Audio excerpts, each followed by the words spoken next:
Cara, na minha certidão de nascimento, tá lá cor parda. Na minha concepção, o que não é branco é preto. Assim, bem simples e bem claro. Então, eu sempre fui negro, com certeza. Fala galera, tudo bem com vocês? Professor lá na área, sejam bem-vindos a mais uma Hora da História.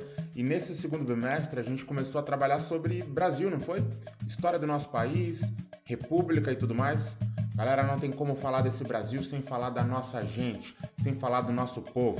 Preparados? Vamos para mais uma Hora da História? Vem comigo!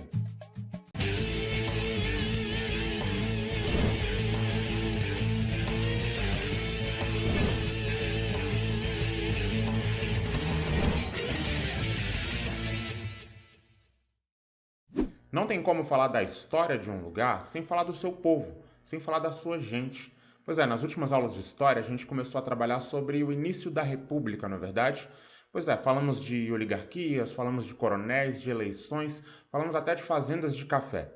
Falamos muito de política e economia. E o povo? Onde o povo se encaixa nisso? Será que o povo fazia parte dessa nova república, desse novo Brasil moderno? É isso que a gente vai começar a entender agora. Dá uma olhada nesse quadro aqui. Talvez você já tenha visto ele em algum lugar. É de uma pintora chamada Tarsila do Amaral e se chama Operários. Se você olhar bem, ninguém ali é igual, não é?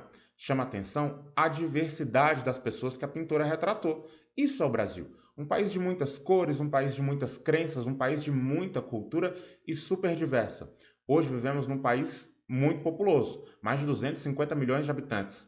Há 100 anos atrás, já éramos populosos, bem menos, na verdade, cerca de 17 milhões de habitantes ali em 1900, quando a República começa. E já éramos um país de muita diversidade. Vamos ver como é que essa população se encaixava nessas mudanças que estavam acontecendo. 15 de novembro de 1889 aconteceu uma grande mudança na história do nosso país, a chamada proclamação da República. Como assim? O país deixou de ser um império e se tornou agora uma república. Aí eu pergunto, e o povo? Será que o povo conseguiu perceber essa grande mudança? Será que isso influenciou diretamente na vida da população? Quando eu falo população, desde a população das cidades, como a capital, Rio de Janeiro, até o povo do interior do país, de todas as regiões. Essa mudança foi perceptível? Mais ainda, o povo se sentiu participante dessa nova república? É uma pergunta importante. Para isso, a gente precisa entender o que significa república. República significa coisa pública. Como assim? É algo que pertence a todos, pertence ao povo. O povo sabia disso? Tinha povo no Brasil? O povo se sentia pertencente dessa nova república? Bom, a gente vai ver que com a Constituição de 1891, o povo foi afastado das decisões, não é verdade? Lembra que a gente falou que só a oligarquia que fazia parte? Pois é, a nossa república já começou excluindo o povão. Dá para dar certo assim? Não podemos jamais negar ou esquecer. A escravidão, ela faz parte da nossa história. A escravidão acaba construindo muito o que é o Brasil até hoje. Boa parte de nossa história, o trabalho era baseado na escravidão, ou seja, gente como os meus antepassados que vieram escravizados para esse país e trabalhavam de forma forçada, considerados como menos do que seres humanos. Isso foi durante séculos no nosso país. Só que em 1888 aconteceu a assinatura da Lei Áurea, que pôs fim oficial à escravidão no Brasil. Ou seja, nós temos uma grande maioria da população brasileira formada por negros, ex-escravos e que sim é povo. E aí, esse povo está incluído na República? Só uma pausa. Talvez você tenha aprendido que essa mulher aqui tenha sido fundamental na libertação dos negros no Brasil, não é? A Princesa Isabel. Calma, vamos entender isso melhor. Princesa Isabel, ela simplesmente assinou a Lei Áurea, mas ela não é a grande personagem na luta contra a escravidão. O protagonismo nessa luta é de outras pessoas, homens e mulheres negros e negras, desde Zumbi dos Palmares a Dandara, que realmente lutaram pela emancipação do povo negro. E aí eu vou deixar o nome de alguns aqui, como Luiz Gama, André Rebouças, José do Patrocínio. Já ouviu falar nessa galera? Bom, não é o tema da nossa aula hoje, mas eu vou deixar um vídeo aqui na descrição que vai ajudar sobre isso, sobre os heróis e as heroínas da abolição, beleza? Vamos voltar. Vamos contextualizar. Para a gente entender, em 1888 aconteceu a assinatura da Lei Áurea, ou seja, a abolição da escravidão. A escravidão agora é proibida no Brasil. Por coincidência ou não, um ano depois, em 1889, aconteceu a proclamação da República. Deixamos de ser o Império, agora é a República, coisa do povo. E 2 anos depois da República surge a primeira Constituição dessa nova República, a Constituição de 1891. Constituição deveria trazer direitos para a população, na verdade? Será que esses direitos foram estendidos à população negra? Não foram, não. Os negros não foram inseridos nessa sociedade da República. Não foram garantidos direitos a eles. Lembra quando a gente falou na outra aula sobre a Constituição? Pois é, eles eram excluídos até do processo democrático. Não poderiam nem votar nem ser votados, porque não tinha educação para os negros, não tinha escola para essa galera estudar.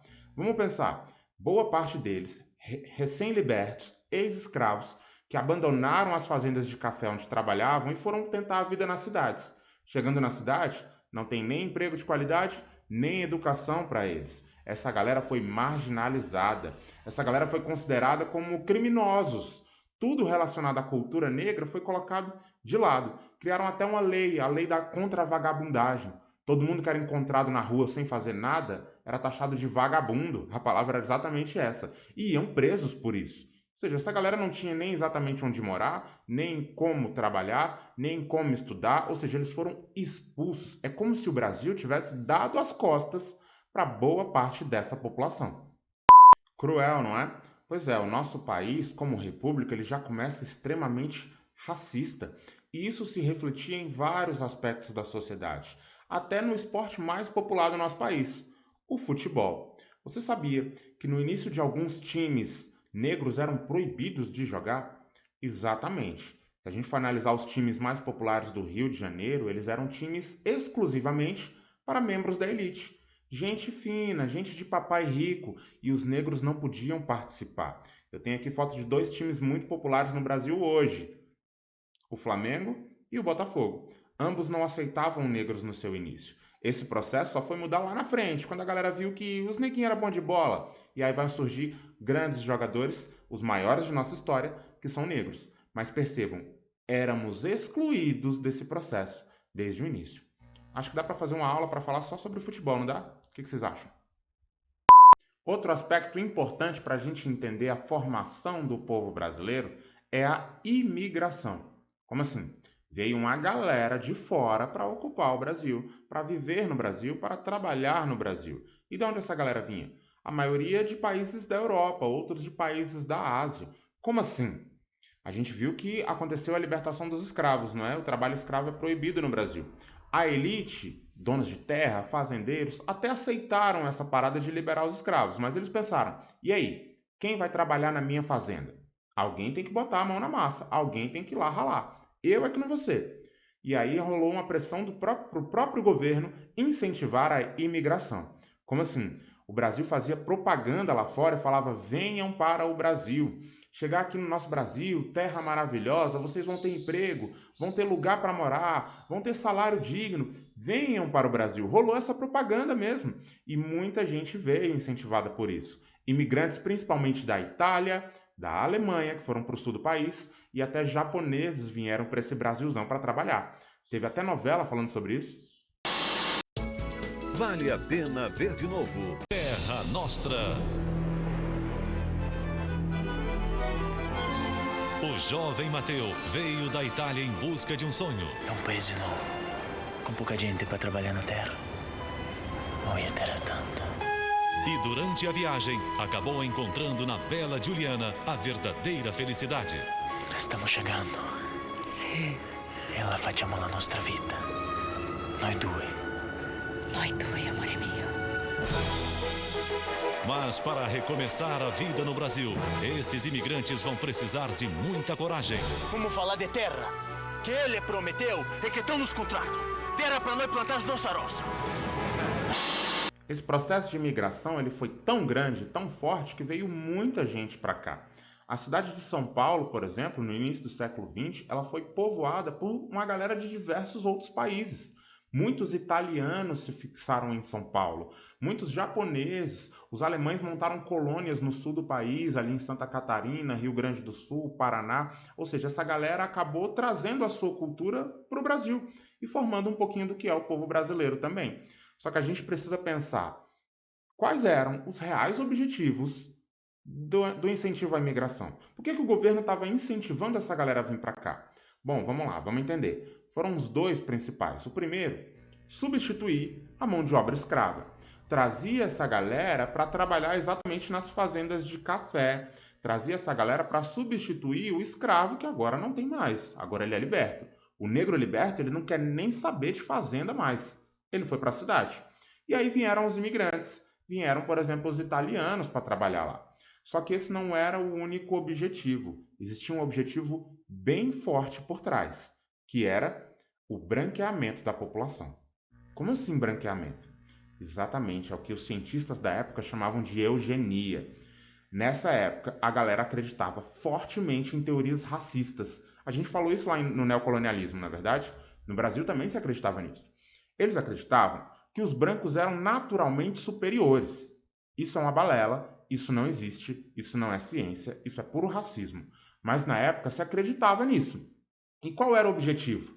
Precisamos fazer o país moderno, precisamos fazer esse Brasil um país melhor.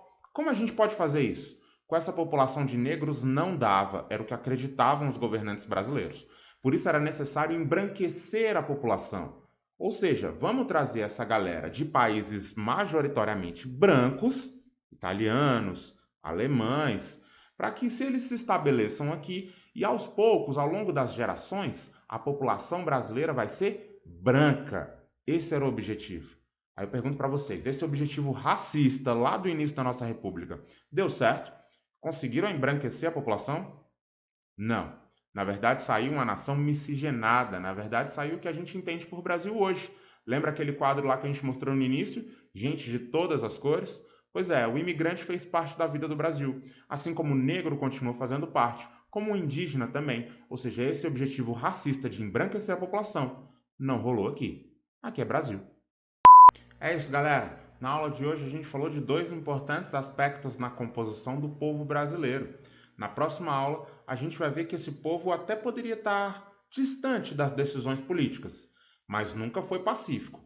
Corre sangue nas veias e quando o bicho pegar, o bicho pega. Mas isso é para o próximo vídeo, beleza? Faça suas anotações, me envia lá que eu estou esperando. Um grande abraço, até a próxima!